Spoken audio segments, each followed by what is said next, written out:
In the pilot and first season of Hazbin Hotel, Vaggie stands as a figure carved from the same stone as both Almustafa and Almitra, witnesses, guardians, and silent mourners of a truth that cannot be held.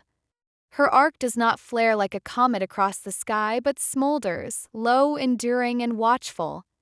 In her, the pain of vigilance meets the ache of devotion. She is not merely Charlie's lover. She is the keeper of Charlie's vision, bound not by title but by the bruising constancy of belief. Like Almustafa, Vaggie walks through a world she knows to be broken. She does not stand above its contradictions, she is entangled in them. Her fury is not a force of conquest, but a shield forged in grief. And in her unyielding gaze, one sees not contempt for the damned but sorrow for what they reflect, the cost of lost mercy, the wreckage of old faith. In episode 6, Welcome to Heaven, the veil lifts.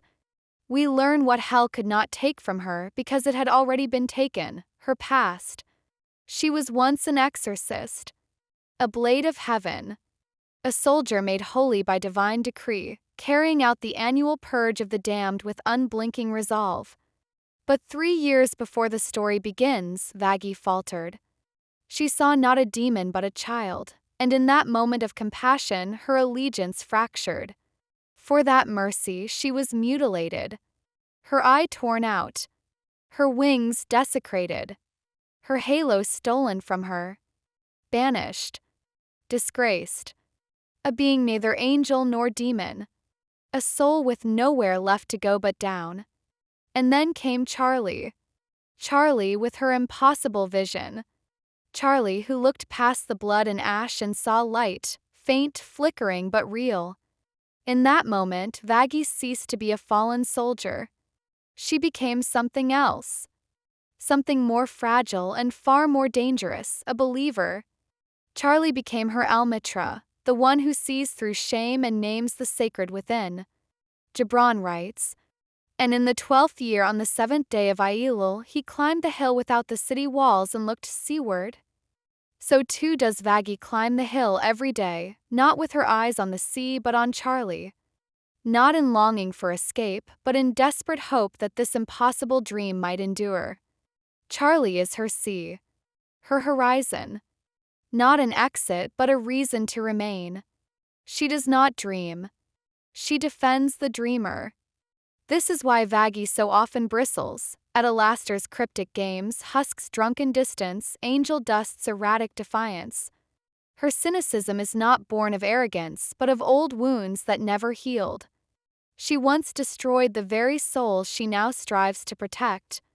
And beneath her scowl lies not cruelty but shame. Her rage is not a weapon, it is a cry, protect her. Please protect her.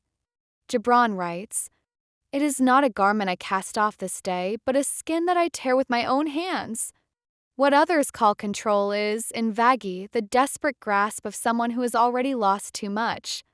Her anger is hunger, for justice, for safety, for something stable in a place where nothing holds. She knows how quickly light is extinguished in hell. She has extinguished it before. Every setback Charlie endures, every insult flung her way, every time Angel Dust stumbles is a quiet dagger in Vaggie's chest. Not because she doubts Charlie, but because she knows exactly how the world punishes hope.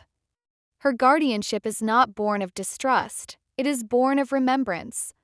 She has seen what happens to the shining, and she knows the names of their executioners. Gibran writes, shall the day of parting be the day of gathering?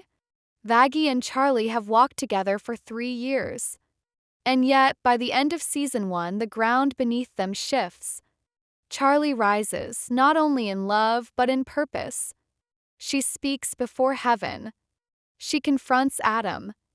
The dream begins to outgrow their shared room, steps beyond the intimacy of their bond and into the terrifying open of a cause. And for Vaggie, this is where the paths divide. Like Almitra, she sees her beloved ascending into something larger than either of them. Her love does not falter, but she begins to understand that she cannot follow where Charlie is going. She cannot walk that path. She can only witness it. Gibran writes, You have walked among us a spirit, and your shadow has been a light upon our faces. Much have we loved you, but speechless was our love. Vaggie's love is wordless, glows behind every sharp command, every barked defense, every hand held too tightly. But by the end of the season, that fire softens. Her voice does not fade, it quiets. Her love becomes reverent. She is no longer the one shaping the dream. She is the one who honors it. This is not loss. It is transformation. For Vaggie's arc is not one of resolution, but of surrender. She does not lead the movement. She does not reclaim a throne. She remains scarred, faithful, and still. She is the one who keeps the vigil while the dream sails forward.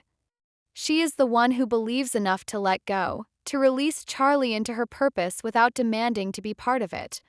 Her scars, once marks of punishment, become sacred symbols. Her loyalty, once aggressive and unyielding, becomes stillness. A lantern held against hell's wind, steady if flickering. In the end, Vaggie does not ascend. She does not depart. She remains. 'Cause some prophets are not called to speak. Some are called to witness. And in her silence, her loyalty, her patient presence beside the fire of an impossible hope, Vaggie becomes something holy. Not the prophet of salvation, but the prophet of staying.